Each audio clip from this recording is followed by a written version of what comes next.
This is Motorola Moto G13, and today I would like to demonstrate that you can set up and use the nearby share function on this device. So to begin with, make sure that you have turned on internet, both Wi-Fi and cellular, as well as Bluetooth. Onwards, at the control center of your phone, find the tile or shortcut that says nearby share.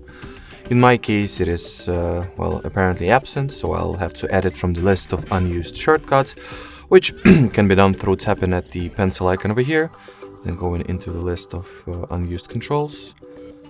Then I'll find the nearby share and drag it all the way to the used or active controls list.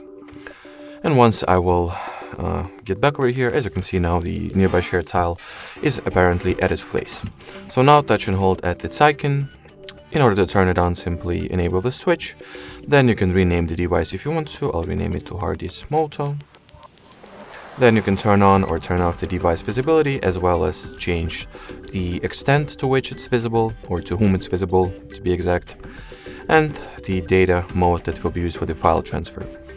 Now at this point the feature is all set up and ready to be used. So I happen to have another device right in front of me, so I'll try to send this screenshot from it to my G13 and see how well it performs.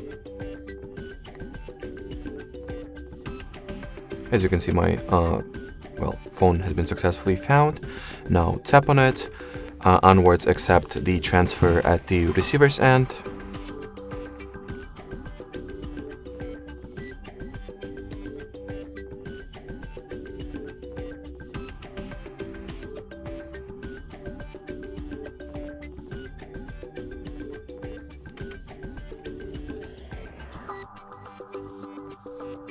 Maybe perhaps I should bring those two devices closer to one another. Usually it does not take a lot of time at all, but well, in this particular case I would assume, it's actually failed. Already, it might happen from time to time, not a big deal at all. Let me just try to send the transfer through, well, one more time. Where is the gallery? Here it is. Okay, so here's my screenshot. Share more nearby. Let's give it another try. Okay, this time it went through. So accept the transfer at the receiver's end, wait for the file, photo, video, whatever it is that you are transferring to get sent and received respectively. And well, here you have it. Alrighty, so that will be it for this video. Thanks for watching, thanks for your attention, and bye-bye.